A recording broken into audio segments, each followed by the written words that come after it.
Hey guys, so here we are. Why is it called a personal computer? There it is on your screen because of IBM. This was one of the first ones that was really successful. And we're going to take a look at why. Now, remember that when you look at the social aspect of things, right? So the reason something is becoming popular is not always because it's technologically the best. It's usually not because it's technologically the best. It's usually because it does what somebody needs, it does it more reliably than the others, and there's a name behind it, right? So let's take a look at what's happened. This is 78 as we come down. There's the TSR 80 Model 2 and 79. Atari, right? They're going to leverage their name and they're going to say, whoa, we're not just a game system anymore. You can now buy this as a computer, plug it into your TV, and start doing games and other stuff. And there's the price for it. The more powerful Atari 800, um, it had a real keyboard and two places for cartridges in there. So you could play games on it and you can go ahead and do whatever you wanted to do. And they made their own operating system for that. They become very popular because you can imagine if you're made the Atari VCS, uh, everybody's like, hey, these computers can do more than just let our kids play around on them. They can actually do educational things and they can write papers and things. So that's what you're getting to by the time you're to 79. So only 3 years. Only 3 years, all of a sudden, everything is just turning on its head. They leveraged their name, they got someplace. Then there was the TI 99 Texas Instruments, and these didn't go anywhere, and I'm going to tell you why in this one. So by the time you get to this point, right, by the time you're down to 79, you have this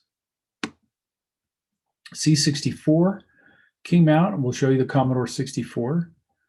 And if you look at the personal computer market by 1984, so by 1984, so almost 7 years basically, Commodore owns just about everything. That's the Commodore 64, which we haven't looked at yet, but there's the Apple II, and the Apple II had many variations of it. And then Atari, the TSR 80, and then these IBM PC and clones come in and they start to really shake things up. So when you look at this kind of table, you realize that all of these people are small business, medium business, and home market. That's what they are.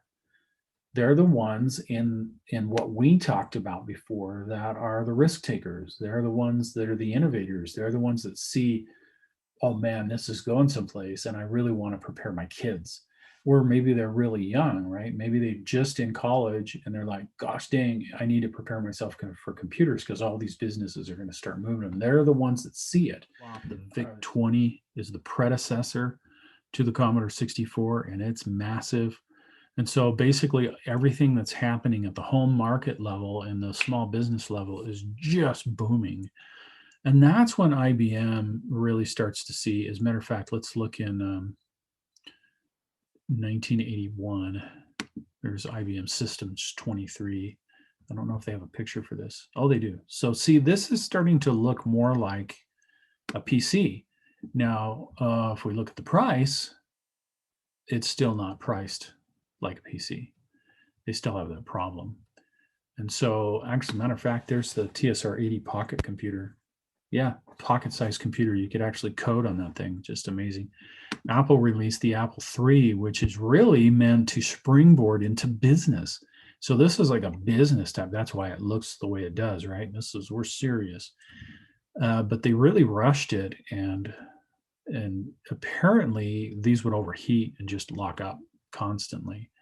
And they just, some things about people, right? So one of Steve Jobs' biggest problems is that he even convinces himself what's right and what's wrong. And so this is getting up there in price, but it's for these business people, so it's much more powerful. And he didn't want any fans on this thing, right? He didn't want, hey, we need to put some heat, we need to get rid of that heat, all this stuff. No, so they would just fry the board inside because the thing would get so hot. And they had an Apple SOS, which was sophisticated OS, and you can watch videos of this booting up, and it's worth it. I'm going to tell you that if you look into the past in some of these computers, and there's tons of YouTubers these days that do it, Parafractic is one of them. Um, there's another one, LGR, Lazy Game Reviews, the 8-Bit Guy, Nostalgia Nerd. There's several out there, and it's really cool to see these things boot because they're pretty sophisticated with some of the things that is on there. And some of those things we didn't even get or don't even still have, which is pretty cool. Anyway, so an interesting side note here, the Osborne One. This computer was hugely popular. So for $1,700, you could, and it used the Zilog Z80 4 megahertz chip that really was used in a ton of things, like the Sinclair and so on. You know how some companies come out and they tell you what their next model is going to be? Like Samsung will do that, right? Oh, we're making this phone, and they don't keep it a secret at all. It's like, oh, we're going to make this foldable phone and it's going to be so cool. Why they do that is because they want investors to feel okay. So they're not talking to tech people. You have to understand that. They're not going, hey, look, tech people, this is the really cool thing we're doing. So they're talking to their investors. Hey, look at this really cool thing. Don't pull your money out of us and invest in Apple or Google. Keep your money with us, Samsung. Don't invest in LG, right? Keep your money with us. So they tell you what they're doing. Well, this is the reason why Apple doesn't. There's leaks, right? There's, oh, this is what the phone's going to look like because somebody leaked it. But normally it's kept really tight. The reason why is because they were around when this happened. So these Osborne people were massively successful. I cannot even tell you. They were massively successful. Seriously, we would probably be talking about Osborne computers and you'd be buying one of them now if the following didn't happen. They said to the industry, you think our Osborne 1 is cool, wait until next year when we release our Osborne 2. So guess what people did? Okay, I'm not going to buy your Osborne 1, I'll wait for your Osborne 2. So their financial channel just totally ended, and within months they had to close their doors. It's one of the biggest tragedies of the early days of computer because they were such a good company and made some incredible stuff. But because they told everybody what their plan was, people stopped buying these and waited for their next one. And the next one didn't really happen. That's what happened to them, which is too bad.